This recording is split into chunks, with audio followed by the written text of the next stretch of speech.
Today is Tuesday, September 14th, 2021. Welcome into DIRTRACKR Daily. I'm Justin Fiedler. Coming up, we're talking last night's Flow Night in America race at Fairbury. What's ahead tonight? Plus, we talk about the Lernerville Lucas news, and I have some thoughts about announcers. Before we dive in, if you like what I'm doing here, please subscribe to the show, leave a review, and hit those follow and notification buttons depending on where you consume this. Make sure to follow at DIRTRACKR on Twitter, Instagram, Facebook, and TikTok. That's DIRTRACKR.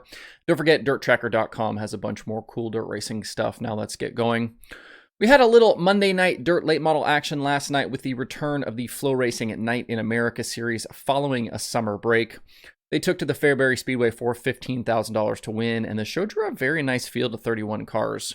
In the feature, Kyle Larson led the field to green, but he wasn't able to grab the early lead. Shane Clanton used the momentum on the top to pace the opening laps.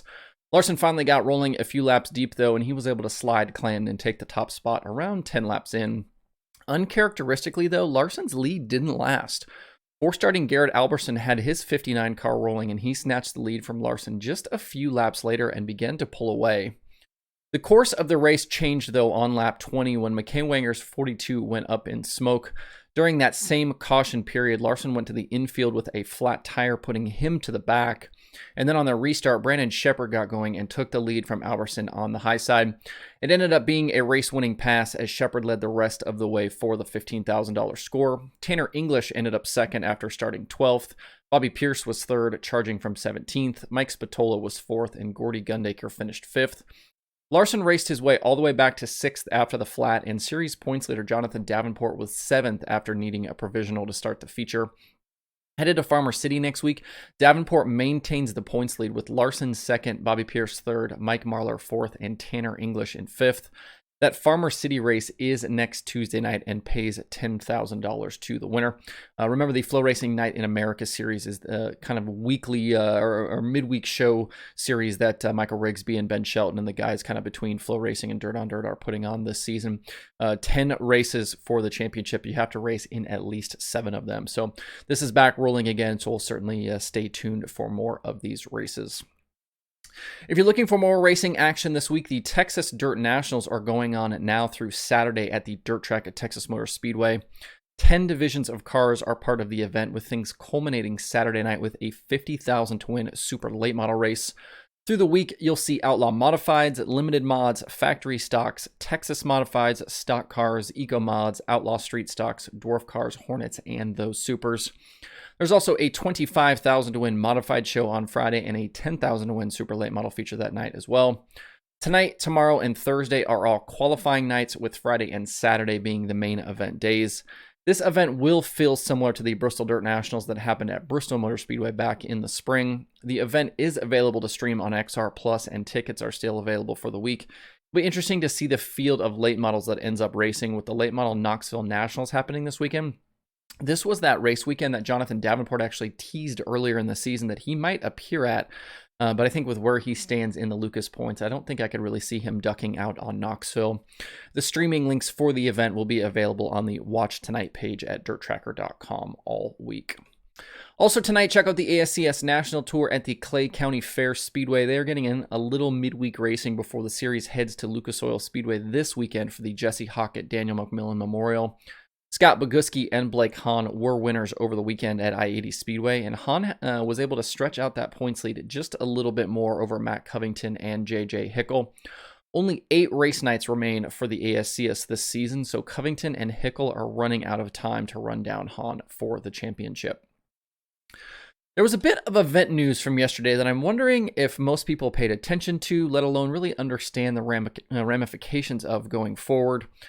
Lernerville Speedway announced that in 2022, the Firecracker 100 weekend, which is their traditional big money late model race, will switch from being a World of Outlaws late model series event to being a Lucas Oil late models dirt series show.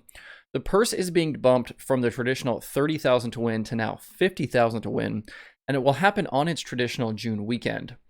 This event switching allegiances feels like a big shot in the ongoing battle between the two national late model tours and their parent companies in Lucas Oil and World Racing Group. Lernerville was owned by WRG not all that long ago and has long been a dirt car sanctioned track. When the Firecracker was created in 2007, it was a World of Outlaws event, and the track was under WRG management at that point, so it's a big deal to see an event that was basically created by World Racing Group switch like this. The track has hosted both the World of Outlaws series plus big dirt car events, and this move feels like it could have big ramifications in what happens at the Pennsylvania track going forward. If the Firecracker is no longer a World of Outlaws late model event, I have a hard time believing that World Racing Group will keep sending the sprint car series there once or twice a year. The Outlaws sanction of events like the Silver Cup and Commonwealth Clash is probably in serious jeopardy. That's not to say that those events won't still happen, as they definitely will, but it will either be as unsanctioned sprint car events or with another series taking over, maybe somebody like the All-Stars. As we move forward with schedules for 2022, keep an eye on this situation, as I'm sure this isn't the last time we'll hear about changes to the schedule at Lernerville and the sanction of some of these events. Certainly big news there. Before we close out today, I have a few thoughts to share about track and series announcers.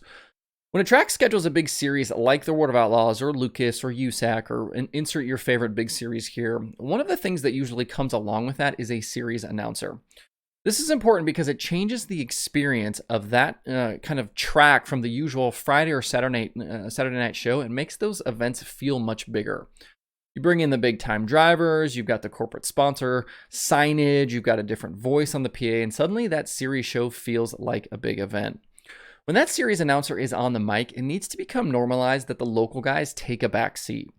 I know we have some great local announcers across the country, and I'm not knocking those guys, but when the Outlaws are on track, for example, I just want to hear Johnny Gibson. There are very few exceptions to this. One I think is someone like Tony Bachhoven at Knoxville, but those exceptions are few and far between. This dual announcer situation that's kind of popped up at a lot of these events starts to turn into a competition for who can talk more and who can say things louder. It becomes distracting to the event. I don't want to hear names get messed up or mistakes made about which guys and which car. Just let the guy who does it every single night take control. It's his show. When the local divisions are on track, then the local guys can take back over. In certain situations, dual commentators does work really great, though. James Essex and Dustin Jarrett at Eldora this past weekend is a good example.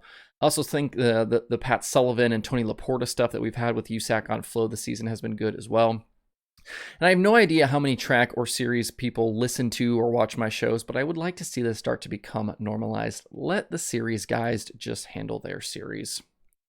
There are 7 shows on the streaming schedule for today, but that's actually a little deceiving. It's deceiving because 3 different services are showing that ASCS race at Clay County Fair Speedway. So besides the ASCS on Flow, Racing Boys, and Speed Sport, Dirt Vision has Outlaw Karts at Millbridge, Racing Dirt has the first night of the Wissota 100 from I-94 Speedway, and XR Plus has day 1 from the Texas Dirt Nationals at the dirt track at Texas Motor Speedway. To see the full daily streaming schedule with links to watch, visit DIRTRACKR.com/watch tonight. That's it for the show today. Hope you have a good Tuesday. If you have thoughts about the topics on today's show, please leave them in the comments below or tweet at me. Thanks everybody for tuning in. We'll see you tomorrow for more DIRTRACKR Daily.